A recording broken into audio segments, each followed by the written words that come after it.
everybody, it's Hannah, one of the cake queens at Dreambakes, and I'm doing a vlog about the very first episode of the all-new Great British Bake Off. And this is the very first time I'm going to make myself watch the whole thing.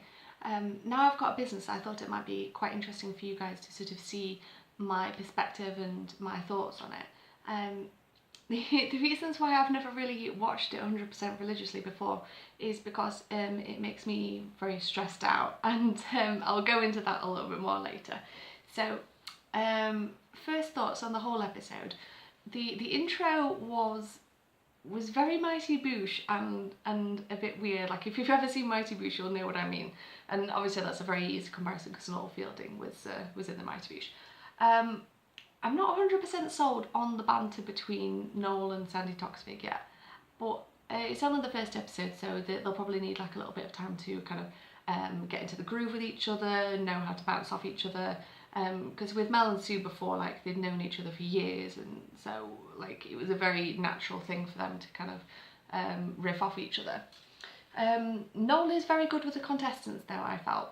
He sort of was quite relaxed and quite jokey, and he didn't seem to kind of be poking his nose in. I mean, something that did sort of annoy me a little bit about Sue and Mel is that they would go over just when things were getting dead stressful, and I'm sure that they were told to do that, but you know, it kind of got my back up a little bit. The setup is the same, so it's the same tent, and that's decked out in like blues, greens and purples this year. It's very, very pretty.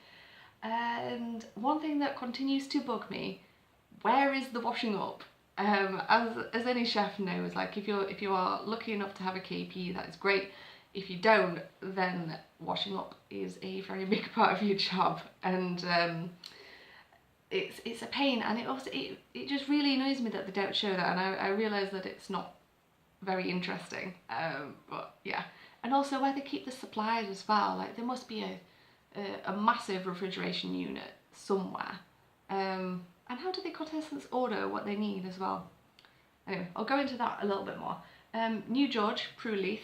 So the contestants aren't sure what she is looking for yet.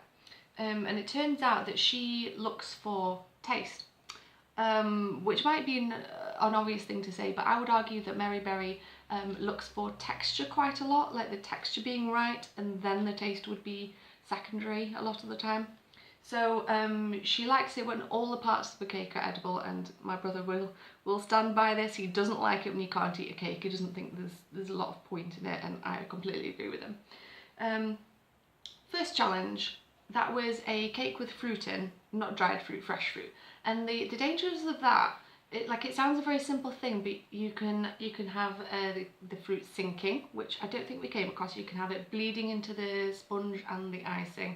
And it can make the batter too wet, and also the biggest thing, it makes your baking time unpredictable, because it's very much dependent on the moisture content of the fruit, and until you like open the fruit up, you aren't gonna know how much moisture kind of is in it and leaches out of it, etc. And along with that as well, inconsistency of flavour. Like, you could make a cake at home with a particular, let's say a Bramley apple, and that can be sort of really, really crisp and light, and then maybe a month later in the Bramley apple season you can get some that are flavourless. I mean, if you think about all the different types, all the different flavours of wine that there are, like, it can vary wildly depending on the taste of your fruit, and that's why like winemaking is such a science nowadays, and why it's controlled quite scientifically.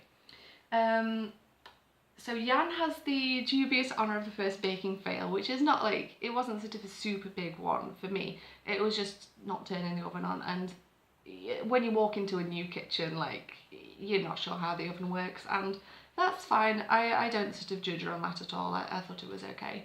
It did mean she had to start again, because the crumble, instead of baking, it just sort of soaked up the moisture of the batter of the cake. Stephen got the first Hollywood handshake. That was for his bonfire cake, and then Sophie got another, and that was for her pineapple and coconut cake, and I could predict loads of people look like researching pineapple and coconut cakes as we speak, because that did look lovely. And there were a lot of like sort of wet, falling apart cakes, like some that just had not been baked through, and you know, like we like a moist cake, but when it actually stays together and you can eat it as a piece. And then the next one that they had to do was the technical, and that was, sorry, I keep looking down because I keep forgetting everybody's name. Like, until I've seen people maybe 6 or 7 times, either on the TV programme or in real life, I will not remember them, which is not great. So technical was 12 chocolate and peppermint mini rolls, not sponsored by Cadbury's, but I did wonder at one point. And that's a fatless sponge, so you need to be quite delicate with how you mix it, and also patient with your egg whites as well. I saw some people that mixed them in before they were sort of quite at the peak. And then some people whose batter, like I'm sure you saw Stephen's, his was very, very, very sloppy, and it was like sort of cookie thin, like it was very, very thin. And the also dangers from that are the swirls not being tight enough, because you do need to be quite brave with it, but then that depends on the flexibility of your sponge. So, because the baking, you have to get the timing quite right, because over baking, you're more prone to cracking, which then means the chocolate will settle in the cracks. And then if you underbake it, it can be like quite eggy and a bit rubbery. So it's a tricky one to get right, and also uneven sizing as well. For me, I didn't see anybody doing this. I saw people putting them in the freezer after the chocolate had been in, which, like, if you know, my number one rule, because I worked in a French confectioner's, you do not put chocolate in the fridge, like anywhere cold. Like, it just ruins the flavour, and it just, oh, it gets my back up. But I personally would have put them in the freezer before the chocolate going on, because then it would have clung a lot better to it, and any crumbs probably would have been easier to deal with. And another problem with that I didn't anticipate was how much people's hands were shaking doing the white chocolate drizzle, bless them. And to be quite honest, if I was doing something like that on TV, I would be shaking like the proverbial dog. I would not be steady of hand, shall we say. Kate won that. It was fair enough, they look great. If actual mini rolls look like that, I would be very tempted to actually buy some, but as you may know, like, if you make something for a living, the last thing that you're going to do is go out and buy something that somebody else has made that is, you know, like an artificial flavour, etc. Yeah, I thought that was a good challenge. Chocolate and peppermint, quite retro. That was Prule's recipe, that was. And then the last one was the showstopper, so that was an illusion cake.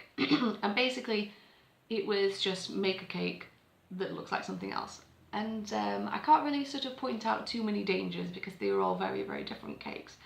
But a big problem was that a lot of them were dry, which quite surprised me. I mean, I assume these kind of over-baked them so that they wanted them to stand up to all the fondant and things that they were putting on them. Yeah, but it's like sometimes fondant, after a few days, it can sort of draw the moisture out of cake. So if they'd let those cakes sit for another couple of days, they would have been even drier, which obviously wouldn't be the best. Stephen had the best design by far. That was super cool. The airbrushing was great. Really agreed with him being Star Baker. He was great in that episode. I don't know how far, I don't know, I feel like he'll go pretty far, but often they don't show the person that's going to go far or win in the first episode, so I wonder if he comes a cropper later on in the series. The pancakes, Liam's pancakes were surprisingly good. Terrarium, I was really hoping that would work because I thought the sort of sugar work looked really interesting. That was Kate's. Sadly, she didn't get time to kind of pull it all together. The ramen, I thought deserved more praise. I thought they looked amazing. That was by Jan.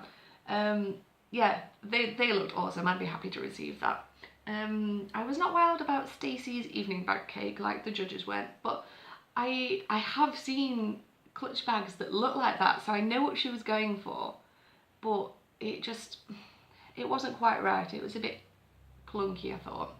I think she'll have to up a game a lot next episode, otherwise she may be in the bottom sort of 1 or 2 again. And yeah, so the reason why I have tended not to watch Bake Off is because when they fail, it stresses me out so much. I mean, like when I was very young, like my first sort of chefing jobs, if something failed, it was the end of the world, and it was so horrible, and like I'd feel my cheeks like burning with embarrassment, and I would always think that people were thinking, or the other chefs in the kitchen, that they were thinking, oh my god, like I can't believe that she's got that wrong. Like one that stands out to me is when I was using gelatin for something, and I put it in, it was sheet gelatin, and I put it in like very, very, very hot water, and obviously like it just disintegrated into nothing, and I felt very embarrassed about that because my brain just didn't click. I hadn't used gelatin for much as a vegetarian. And yeah, so when the contestants get stuff wrong, it taps into that little place inside me, and it really stresses me out, and it gets me so so sort of upset and concerned for them. And my mum was sitting next to me watching it, and she was like, I can't believe you're getting so invested in this, like it's only a TV show. But I've known what it's felt like to have to start something from scratch that's taken you hours, and it's the worst feeling, and it just makes me feel so bad for them. It is a very interesting show, I will give them that. Quote of the episode, I think this was by Stephen. I think it was when he was putting the caramel on his apples, I think it was. Shizzle is nizzling. I very, very, very much enjoyed that. That was really cool. Wants to watch Stephen, as I say. I think Liam might learn quite a lot. Kate, definitely. Sophie, yes, she's one to watch. So yeah, I thought it was quite hard for the first episode. Like I think they've really upped the game and upped the standard. So very much looking forward to seeing the next episode, and that will be biscuits. So I'll try and get that up earlier. It was my brother's birthday yesterday, so obviously that had to take precedent. So I'll try and get that up as soon as I can next week. Very much looking forward to it. Like, tell me your thoughts. Like, who stood out for you? What was the best like showstopper cake for you? And would you attempt those mini rolls or not? And would you have a chocolate peppermint as well, or would you just go to Asda and buy some mini rolls? I think I know the answer to that. Alright, thank you so much for watching, everybody, and I will see you in the next one. Thank you so much. Bye bye.